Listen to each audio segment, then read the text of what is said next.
என்ன சாஃப்ட்வேர் இருக்குது? எங்கள் ஸ்ட்ரீமிங் எங்கள் இன்பில்ட் சாஃப்ட்வேர்.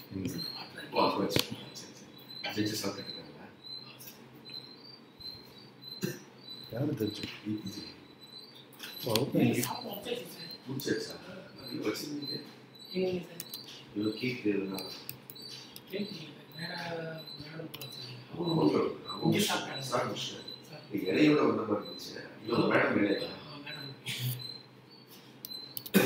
பட்டுனா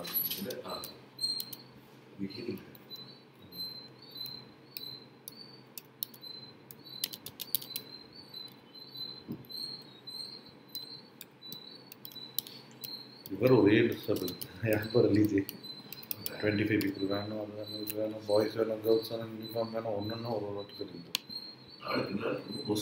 ஃபைனலாக அரேஞ்ச் பண்ணி கொடுத்துட்டாங்க. அதனால தான் ரொம்ப டைட்டாக.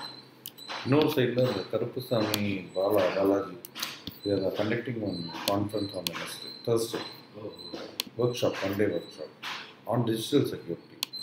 So they don't know anyone, so they are totally relying on me. யார் ரிசோர்ஸ் பர்சன் இவங்க வராங்க. சித்து ஒரு session half an hour ODR.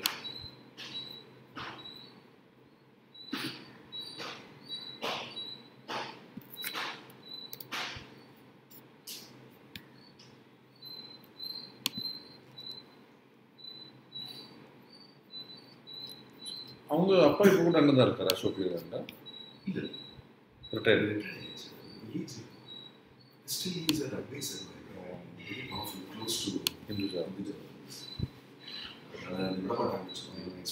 இவங்க ஹஸ்பண்ட் என்ன பண்ணுறாங்க? Chittoor husband.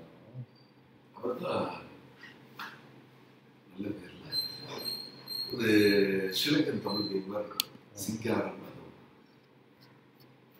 Is Malaysian born. Okay வந்து sir ஸ்ட்ரீமில்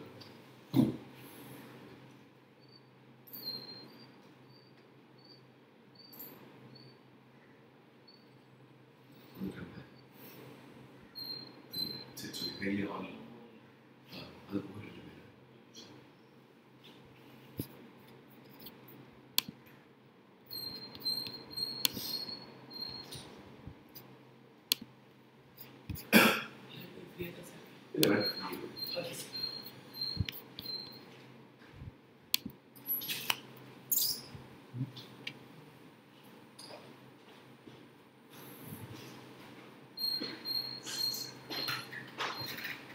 I can start. But I won't be seeing them.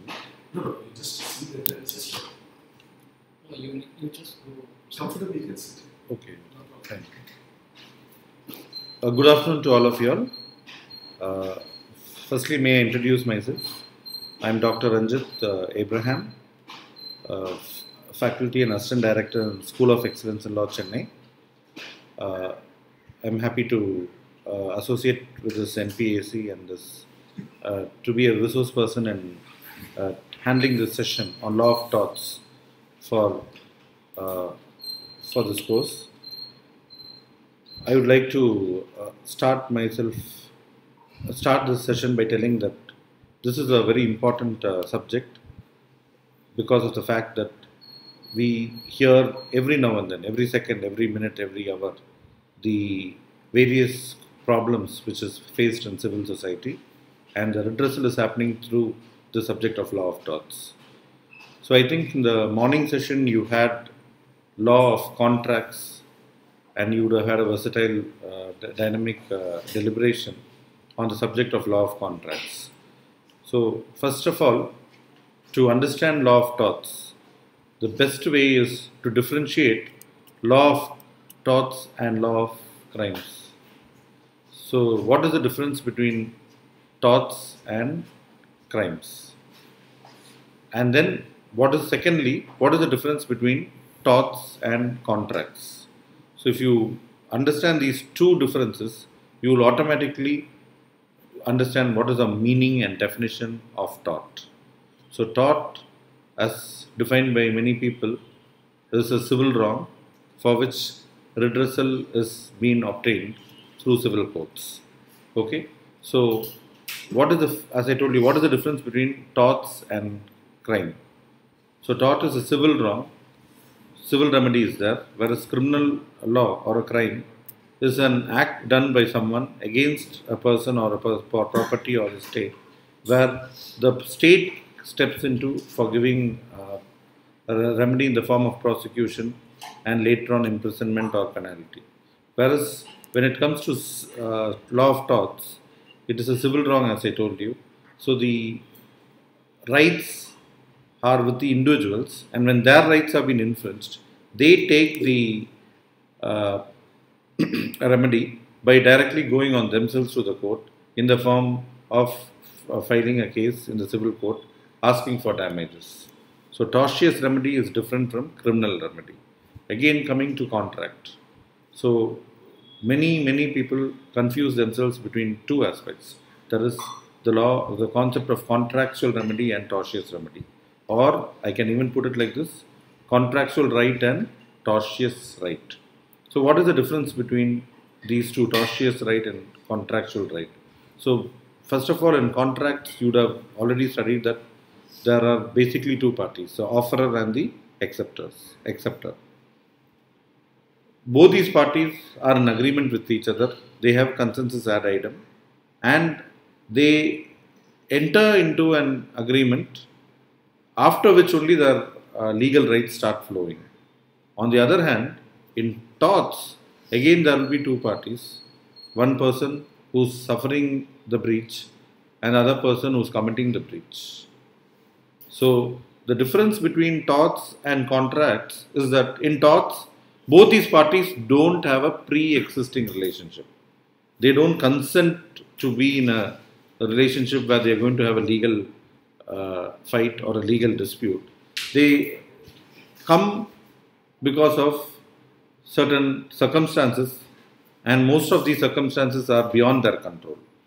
So there is no pre-existing relationship like that of law of contracts, whereas in law of torts, there is a pre-existing relationship. I hope you can differentiate this, and that stands as a foundation for the concept of torts. So with this understanding, in the concept of torts, we have many people who are getting various damages or various infringements. They are suffering because of various infringements, and they are taking the course of civil remedy, approaching the civil court, and remedy comes into flow. But what is the source? Again, you have to compare criminal law, tortious law, and contractual law in understanding the source. The source for contracts comes from the legislation. It's the Statute of Indian Contract Act in India. Likewise, in US, UK and US, they have respective contract legislations. And today's class, you would have gone through the contractual legislations of United Kingdom, which itself is very much comparatively the same with regard to the Indian contractual law. On the other hand, you have for criminal law also, you have this penal codes in various countries, which is acting as a source. So the jurisprudential development of these subjects have their own roots, but as of now, they are rooting from the legislations which have been passed by the competent legislatures.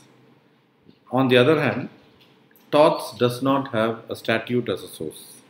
Law of torts is a subject which has been originated and evolved and developed and still developing because of the precedents. And what is precedent? Precedent is also a source of law. It is nothing but the judgments given by the courts in declaring various concepts.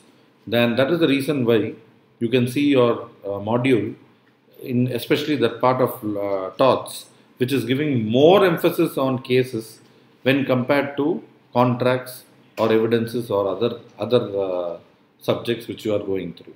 So torts is case law method developed subject, and these case laws have created a principle, and these principles are being followed by everyone till another competent or superior court is overriding these principles. So I hope you would have understood the basic introduction about law of tort. Many people try to very easily get the meaning of law of torts, but they don't understand the definition of torts, and they go for various definition given in various books. But one thing is very certain: law of torts or the concept or the word tort cannot be defined perfectly, because it is, as I said, it's a judge-made law. It is a law made by precedents, and precedents may keep on changing because judges also keep on changing, and also various courts are giving different interpretation at different times. Overruling is a significant factor of this subject of law of torts. So they keep because of the overruling, the conceptual understanding keeps on changing. But generally, we all have an acceptance, and the acceptance is that law of tort is a law which deals with civil wrongs. Okay. So, firstly, we start from your module itself, the concept of negligence, which is considered to be a atrocious wrong or a civil wrong. What is the meaning of the word negligence? Negligence is nothing but a general common usage in our day-to-day life. We all walk in the road, we see many people committing negligently doing things, and we also sometimes unfortunately do a lot of things negligently. So what is negligence from an English vocabulary meaning, and what is negligence from the concept of jurisprudence? So I can say something like a lawyer would say that negligence from general usage terminology and jurisprudential meaning of negligence. So the concept of negligence is a concept where someone who had a duty to care, does not perform that duty to care, then we generally say that person is negligent. If I would not have come here on time to talk to you on live stream, that could be a blame that I am negligent. But on the other hand, various people who are not here cannot be said they are negligent because they have not been invited. So negligence would come from the basic concept called duty to take care. So that duty will be there only on certain people for whom that duty is bound. But again, this concept which I just started may lead to a slight misunderstanding or a misconception to many people, that this concept of negligence is only related to people who are having pre-existing relationship. Please understand, in contracts pre-existing relationship is necessary, whereas in torts pre-existing relationship is not necessary. Okay, I'm getting a message here. No problem. Okay, sorry.